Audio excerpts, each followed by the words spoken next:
বেনিফিশিয়ারিদের অ্যাকাউন্টে টাকা না ঢুকে অন্যত্র গেল সরকারি টাকা। আবাস যোজনার টাকা না পেয়ে পঞ্চায়েতে তালা দিল বেনিফিশিয়ারিরা। পরবর্তীতে পুলিশ এবং প্রশাসনের আশ্বাসে তালামুক্ত হয় পঞ্চায়েত। প্রধানমন্ত্রী আবাস যোজনার টাকা প্রকৃত বেনিফিশিয়ারির বদলে অন্য লোকের অ্যাকাউন্টে ঢুকে যাচ্ছে বলে অভিযোগ। ঘটনা তেলিয়ামুড়া আরডি ব্লকের অধীন সুদু করকরি এডিসি ভিলেজ এলাকায়। সুদু করকরি এডিসি ভিলেজের অন্তর্ভুক্ত যে সকল বেনিফিশিয়ারির নামে প্রধানমন্ত্রী আবাস যোজনা ঘর বরাদ্দ হয়েছিল, বিগত কয়েকটি অর্থ বছরের পূর্বে এলাকার যে সকল বেনিফিশিয়ারি প্রধানমন্ত্রী আবাস যোজনার ঘর পেয়েছিলেন, এর মধ্যে প্রায় 14 জন এমন বেনিফিশিয়ারি রয়েছেন যাদের অ্যাকাউন্টে ঘরের টাকা ঢোকেনি, পাশাপাশি অন্য ব্যক্তির অ্যাকাউন্টে টাকা ঢুকছে, এমনটাই অভিযোগ করেন এলাকার কিছু বেনিফিশিয়ারি। ফলে যোজনার টাকা না পেয়ে ঘর নির্মাণের সমস্যার সম্মুখীন হতে হচ্ছে বেনিফিশিয়ারিদের।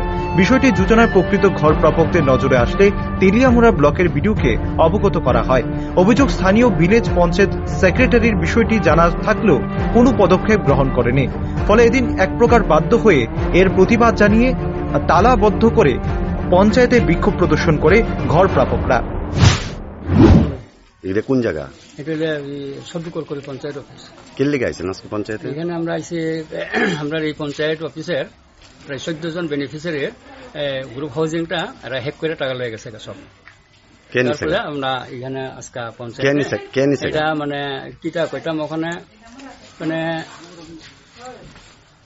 যেমন বেনিফিশিয়ারি ওখানে শঙ্কর রূপনী আছে, এই চরণ সিং রাংখল আছে, এর একটা অন্য নামে এর টাকা ঢুকাই দিচ্ছে।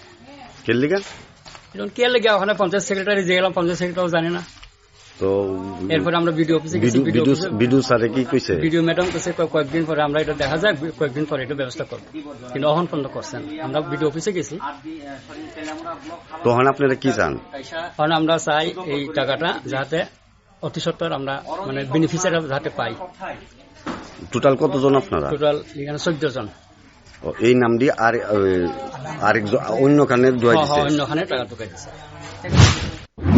এদিকে এই বিষয়ে পঞ্চায়েত সেক্রেটারির কাছে জানতে চাইলে তিনি সুস্পষ্টভাবে কিছুই জানেন না বলে জানিয়ে দেন সংবাদ মাধ্যমকে।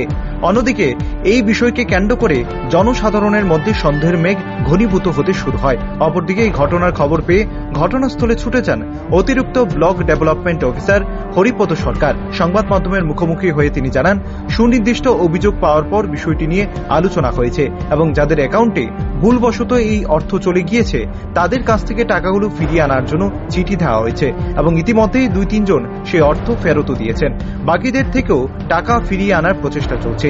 এই প্রক্রিয়া সম্পন্ন হলে যারা প্রকৃত অর্থে বেনিফিশিয়ারি তাদেরকে সেই অর্থ দেওয়া হবে।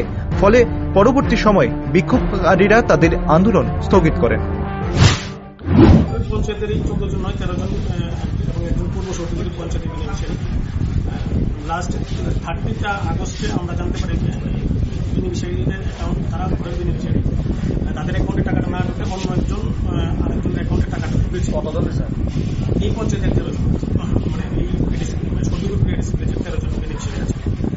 যেদিন আমরা জানতে পারি, এরপর ওনাদের সঙ্গে কথা বলে জানতে পারি, এরপরের দিনে আমরা আবার পঞ্চায়েতে এসে যাদের অ্যাকাউন্টে টাকা ঢুকেছে 2-1 বেনিফিশিয়ারি বাড়িতে আমি নিজেও গিয়েছি ফেসবুক করার জন্য এবং ওনাদেরকে এরপরের দিনই আমরা ইনফর্ম করি যাতে পঞ্চায়েতে বা ব্লক অফিসে এসে আমাদের সঙ্গে কথা বলে, যেহেতু এটা ভুলবশত বা ইচ্ছাকৃত যেটা একটু আমরা করে চলছে, ওনাদের সঙ্গে কন্ট্যাক্ট করার চেষ্টা করছি। কয়েকজন বেনিফিশিয়ারি আমাদের সঙ্গে দেখা করেছেন, কথাও বলেছেন এবং কয়েকজন এর মধ্যে 2-3 জন আছেন যারা কমিটমেন্ট দিয়েছেন যে ওনারা টাকাটা ফিরিয়ে দেবেন। ইন দ্য মিন টাইম 2 জন বেনিফিশিয়ারি তাদের অ্যাকাউন্ট থেকে টাকাটা ফিরিয়ে দিয়েছে। এর পরবর্তী অবস্থায় আমরা প্রত্যেক বেনিফিশিয়ারিকে, বেনিফিশিয়ারি নয় যাদের অ্যাকাউন্টে টাকা ঢুকেছে ওনাদেরকে আমরা পার্সোনালি চিঠি দিয়ে বিষয়টা অবগত করিয়েছি এবং রিকোয়েস্ট করেছি যাতে 15 দিনের মধ্যে ওনারা যে টাকা ঢুকেছে টাকা সেটা যাতে অ্যাকচুয়ালি বেনিফিশিয়ারি ফিরিয়ে দেয় বা আমাদের ব্লকের অ্যাকাউন্টে ফিরিয়ে দেয়, যাতে অ্যাকচুয়ালি বেনিফিশিয়ারিটা বঞ্চিত না হয়। তো আমাদের আহ্বান সারা দিয়ে 2-3 জন দিয়েছে, আর বাকি 3 জন আরও আছেন যারা লিস্টে। এখন প্রশ্ন হলো, যাদের নামে ঘর মঞ্জুর হয়েছিল তাদের টাকা অন্য ব্যক্তি যে নাকি ঘর প্রাপক নয় তাদের অ্যাকাউন্টে কিভাবে ঢুকে গেল? এটা কি নিছক ভুল নাকি এর পেছনে রয়েছে অন্য কোনো রহস্য? তাই ঘুরপাক খাচ্ছে আবাস যোজনায় ঘর প্রাপকদের বেনিফিশিয়ারিদের মাথায়। তাদের দাবি অতি সত্ত্বর যেন তাদের ন্যায্য এবং প্রাপ্য টাকা তাদেরকে ফিরিয়ে দেওয়া হয়। Bureau report, rising Tripura.